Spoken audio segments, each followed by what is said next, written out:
تمہیں دین میں سے اور کچھ نہیں ملا؟ اتنا بڑا دین ہے قرآن اور حدیث کی شکل میں، تمہیں کوئی بات نہیں ملی سوائے انبیاء اور صحابہ کی غلطیوں کے، نعوذ باللہ۔ اگر تمہیں بیان کرنے کے لیے یہی ملا ہے تو پھر آفرین ہے تمہارے اس علمی جہالت پر، کہ بجائے اس کے کہ تم انبیاء کی اور خصوصاً امام الانبیاء صلی اللہ علیہ وآلہ وسلم کی تعریف کرو، تم خطاؤں کو اچھالنے پر تلے ہوئے ہو۔ اسی لیے کہتے ہیں کہ نقل کے لیے عقل کی ضرورت ہوتی ہے۔ قرآن کریم نے جو واقعات نقل کیے ہیں ان کو پڑھ کر سمجھنے کے لیے عقل کی ضرورت ہے، اور عقل کے لیے استاد کی ضرورت ہے کہ استاد بتائے گا کہ عقل کو کیسے استعمال کرو۔ تو جس کا استاد نہیں ہے اس کو عقل استعمال کرنے کا سلیقہ اور طریقہ کہاں سے آئے گا؟ وہ تو بجائے مسائل کو سلجھانے کے الجھانے کی کوشش کرے گا۔ تو قرآن کریم میں چند مقامات پر انبیاء علیہم الصلاۃ والسلام کے بارے میں فرمایا، جیسے آدم علیہ الصلاۃ والسلام کی دعا ہے ربنا ظلمنا انفسنا۔ اب یہاں نااہل اور جاہل لوگ یہ کہنے کی جسارت کرتے ہیں کہ آدم علیہ السلام نے فرمایا یا اللہ میں نے جو اپنے پر ظلم کیا۔ کیا ظلم کیا ہے؟ آج کا انسان اور آج کا مسلمان تو یہی سمجھے گا کہ نبی ظلم کرتے تھے، اور اگر آج کی زبان میں ظلم کو سمجھا جائے تو ظلم یہ ہے کہ کسی کو قتل کرو، ظلم یہ ہے کہ کسی کے ساتھ دھوکہ کرو، کسی کی چوری کرو، ڈاکہ مارو، کسی کی حق تلفی کرو، کسی کو ناجائز تنگ کرو، یہ ظلم سمجھا جاتا ہے آج کے دور میں۔ تو نعوذ باللہ کیا انبیاء ظالم تھے؟ تو یہاں ترجمہ کرنے کے لیے عقل کی ضرورت ہے، اس عقل کو استعمال کرنے کے لیے استاد کی ضرورت ہے کہ یہاں ربنا ظلمنا کا ہم ترجمہ کیا کریں گے، معنی کیا کریں گے، جس سے انبیاء علیہ الصلاۃ والسلام کی توہین کا شبہ نہ باقی رہے، اور بلکہ تعریف کا پہلو جو ہے وہ ظاہر ہو رہا ہو، تاکہ سننے والا اپنے دماغ میں سوال نہ پیدا کر سکے، اعتراض نہ پیدا کر سکے کہ نبی ظلم کرتے تھے۔ اسی طرح حضرت یونس علیہ الصلاۃ والسلام کی دعا ہے لا الہ الا انت سبحانک انی کنت من الظالمین۔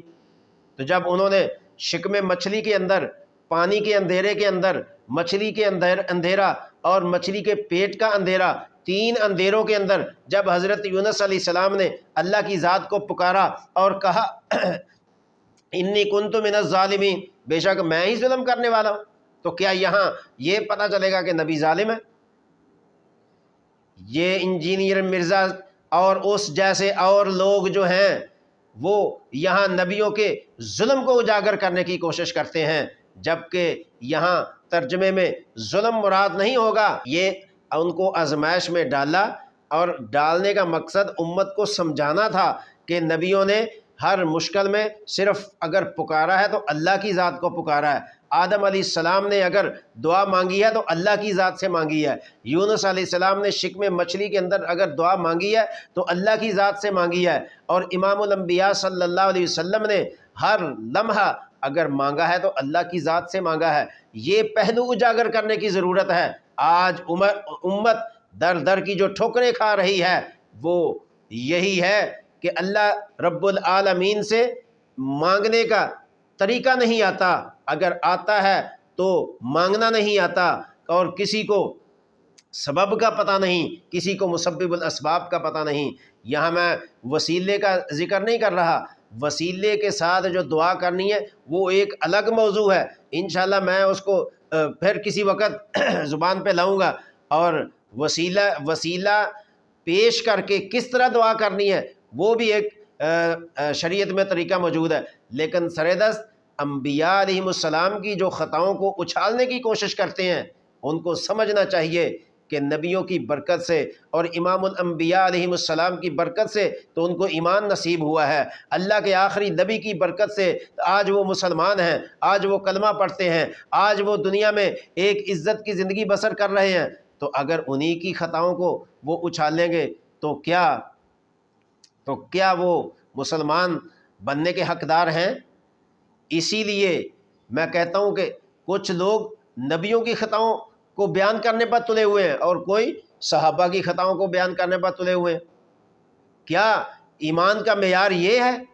اللہ تو فرمائے کہ تم ایمان لاؤ میرے صحابہ جیسا، تم کلمہ پڑھو میرے صحابہ جیسا، نماز پڑھو میرے صحابہ جیسی، اور زکوٰۃ دو جس طرح صحابہ نے زکوٰۃ دی، اور ایک دوسرے کا احترام کرو جیسے صحابہ نے کیا، اور اپنے گھر کے اور باہر کے حقوق ادا کرو جیسے صحابہ نے ادا کیے۔ اور صحابہ نے دین کہاں سے لیا؟ اللہ کے نبی سے لیا۔ اللہ کے نبی کو دین کس نے دیا؟ اللہ نے دیا۔ اب سوچنا ہوگا، جس دین کو اللہ نے اپنے نبی کو دیا، نبی نے وہی دین صحابہ کو دیا، صحابہ نے وہی دین تابعین کو دیا، تابعین نے وہی دین تبع تابعین کو دیا، اور تبع تابعین سے آج تک امت میں وہی دین چلا آ رہا ہے، وہی سنت چلی آ رہی ہے، وہی طریقہ چلا آ رہا ہے، وہی قرآن و حدیث چلے آ رہے ہیں، وہی طریقہ اور سلیقہ چلا آ رہا ہے۔ آج اگر اس طریقے سے کوئی اختلاف کرتا ہے تو کیا اس کو فرما بردار سمجھا جائے گا یا نافرمان سمجھا جائے گا؟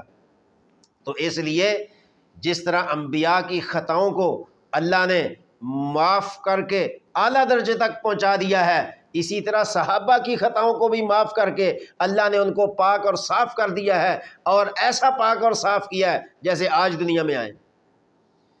اسی طریقے سے جنگ احد کے واقعات کو لے کر کچھ لوگ صحابہ کرام پر طعن و تشنیع اور تبرہ بازی کرنے کی جسارت کرتے ہیں۔ وہ جی ان کو پہاڑ پر کھڑا کیا تھا تو وہ فتح ہو گئی، تو وہ بغیر بتائے اور بغیر پوچھے نیچے آ گئے، پھر وہ فتح شکست میں تبدیل ہو گئی۔ تو یہ جو بھی ہوا، ہر ایک صحابی کی اپنی سوچ اور اپنا اجتہاد تھا۔ اگر ان کو اللہ نے نافرمان نہیں کہا، تم کس باغ کی گاجر مولی ہو، تم ان کو نافرمان کہتے ہو؟ جب اللہ کو نہیں پتا کہ ان سے غلطی ہوئی ہے، ان سے خطا ہوئی ہے؟ تم اللہ سے زیادہ انتقام لینے والے ہو، تم اللہ سے زیادہ سمجھنے والے ہو، تم اللہ سے زیادہ صحابہ سے محبت رکھنے والے ہو، تم اللہ سے زیادہ صحابہ کی غلطی کو سمجھنے والے ہو۔ تم اپنی تبرے والی زبان اپنے منہ کے اندر رکھو، تبرے والا دل اپنے سینے کے اندر رکھو، اس لیے کہ صحابہ علیہم الرضوان جن کی خطاؤں اور غلطیوں کو معاف کر کے قرآن پاک کی سورۃ نساء نے فرمایا وَلَقَدْ عَفَا اللَّهُ عَنْهُمْ إِنَّ اللَّهَ غَفُورٌ حَلِيمٌ۔ وَلَقَدْ عَفَا اللَّهُ کس کے لیے بولا گیا؟ یہ صحابہ کے لیے کہ اللہ نے ان کو معاف کر دیا، اور اللہ معاف کرے تم پکڑنے کی کوشش کرو تو تم جو پکڑو گے تمہارے ہاتھ تو کٹ سکتے ہیں، تم ان کی غلطی نہیں پکڑ سکتے، اس لیے کہ اللہ معاف کر چکا ہے۔ تمہیں کس نے کہا کہ صحابہ کی غلطیوں کو اچھالو؟ انجینئر مرزا جیسے، غامدی جیسے، اور اسی طرح جو اور اثنا عشری قسم کے فرقے ہیں، وہ صحابہ کی غلطیوں پر بحث کرتے ہیں، صحابہ کی غلطیوں کو عوام کے سامنے لاتے ہیں۔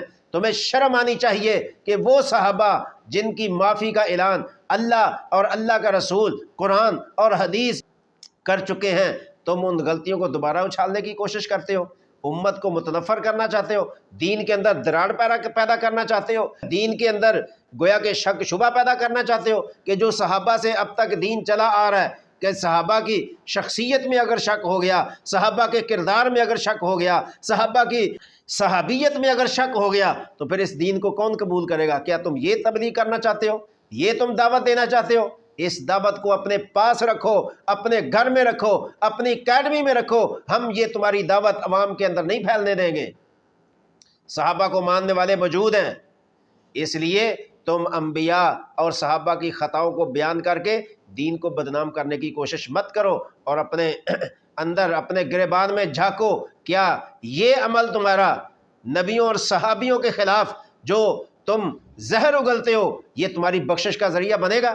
اپنی موت سے ڈرو، اپنی قبر سے ڈرو، اپنے بدعمالیوں سے ڈرو، اور اللہ کے عذاب سے ڈرو کہ وہ وقت نہ آ جائے کہ صحابہ کے خلاف بولنے پر اللہ تبارک و تعالیٰ تمہاری زبان کو گنگا کر دے۔